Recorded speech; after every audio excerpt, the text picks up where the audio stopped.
Do you honestly believe anyone's going to understand what we're doing here? I mean, people in the internet are retarded. They take things way too seriously. Wait, are you filming this right now?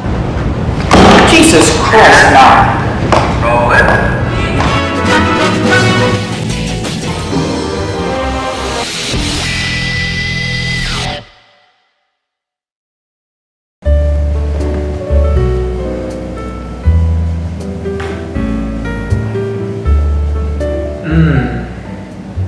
Marvelous, if I do say so myself. Quite like a coffee to start your day. You know what game I'm excited about? Resident Evil 6. Ah, yes. A franchise whose marketing team coined the term for an entire genre and then proceeded to be outclassed in every single way in that same genre by much better games. Resident Evil is a very close franchise to my heart. Resident Evil calls itself survival horror, and if you take the term survival horror at face value, it definitely fits the Resident Evil games. The horror theme is prevalent in all entries, and all the games focus the player on keeping yourself, and maybe a couple of others, alive by any means necessary. This background description is not really what anyone means when they talk about survival horror. I mean, honestly. This dissonance is most overt in my preferred entry and candidate for best game ever, Resident Evil 4. This game takes the classic Resident Evil formula to its logical conclusion. Once you, as a player, manage to understand the rules and limitations placed upon you, there should be no reason why you should doubt your capacity to survive the haunted house-like experience the developers have constructed for you.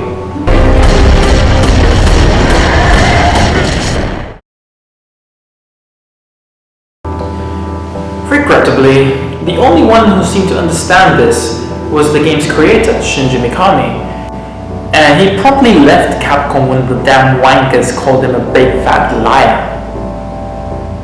I would have left too. Suffice to say, RE4's follow-up is a hollow pantomime of its predecessor. RE5 desperately wants to be Resident Evil 4, but it fails to understand the secret to its predecessor's success. Leon was not going around punching rocks in his own game.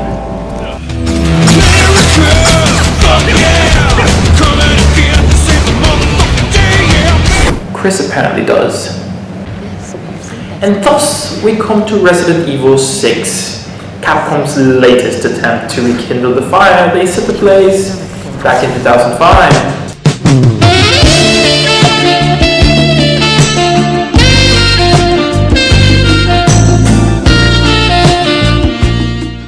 Oh boy, just play the trailer.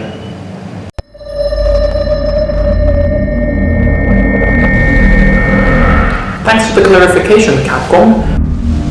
Can't believe he went through with it. Me neither. You would think they would keep something like an extra campaign featuring Ada Wong a secret.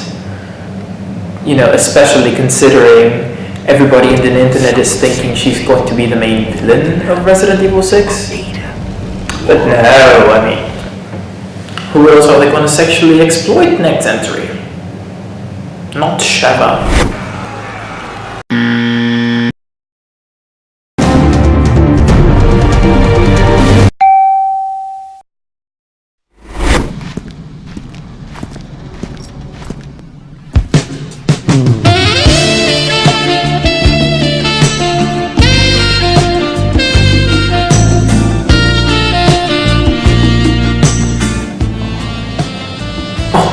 Sorry, got a little bit distracted.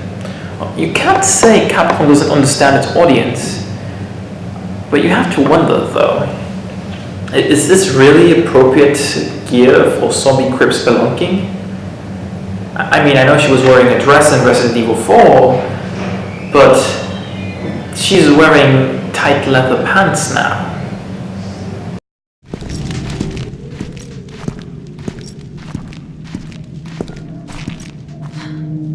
That is one rusty lock. Shouldn't take much to blast it off. Ladies and gentlemen, it's pretty clear to me that Capcom thinks we all wear our pants on our heads. The default action in all of these games since Resident Evil 4 is to shoot things.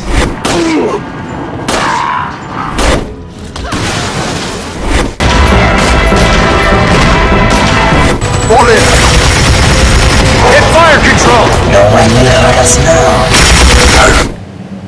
Why would I not shoot the big yellow lock on the blue glowing chest? Perhaps worried that people might think the Ada Wong campaign has gone the way of Dead or Alive Extreme Beach Titillation. The trailer proceeds to show some of the more familiar elements of the series, like the horror theme, mysterious objects, The Walking Dead, and most importantly, the Zelda hookshot. And then, we get this. Presumably in case you didn't get a good enough glance at Ada's ass earlier.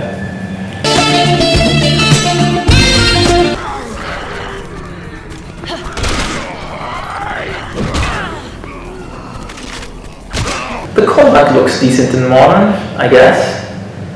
Though I must ask why Miss Wong insists on using a crossbow to fight the living dead.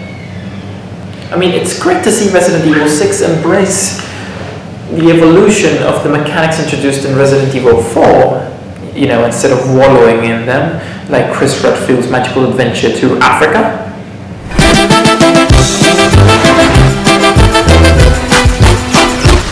It's simply unacceptable for a game these days to depend on limiting the player to create horror.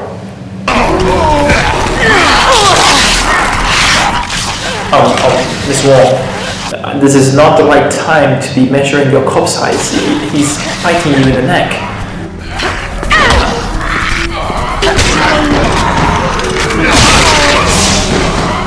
There's clearly a wider range of melee moves in this game than in the previous Resident Evil 5. So, clearly the point is not to make the player feel helpless or overwhelmed, perhaps? I mean, that's clearly the design philosophy they're going for with the witch/boomer hybrid that's screaming his lungs out at Miss Wong right here. Now, on a completely unrelated scene, although the editing wants you to think it's the same one, you will notice that our favorite lady in red falls through a hole and tries her best to avoid the spinning thingies of death. An event that would usually trigger some kind of dreadful quick time event, but it's here thankfully handled in what appears to be regular gameplay. Also, I must say that is pretty impressive positioning changing, especially that quickly. You know, most girls like to take it nice and slow, Ada Wong, but not you. You are a feisty one.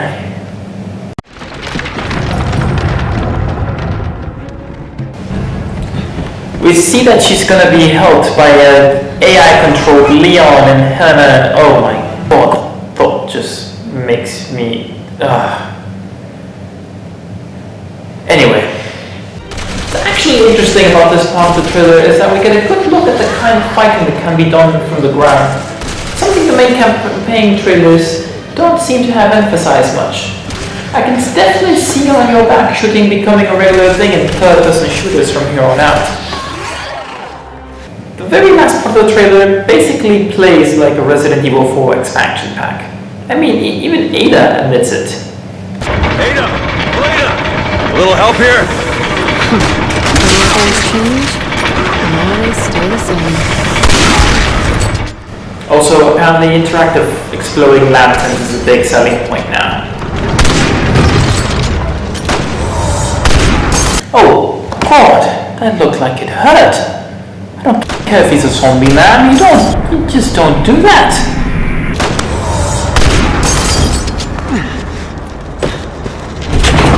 All aboard!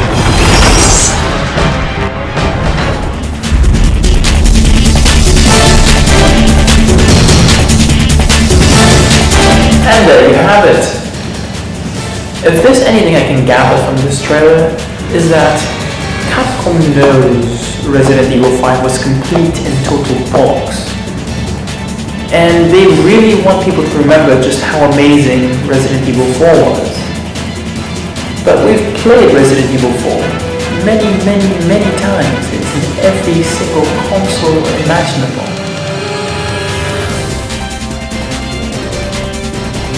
What they need to do is to stop wallowing in Resident Evil 4 and start embracing new stuff.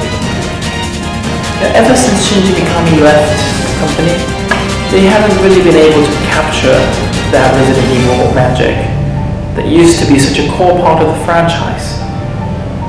But hey, at least we get Ada Wong's beautifully sculpted ass for a couple of hours, right?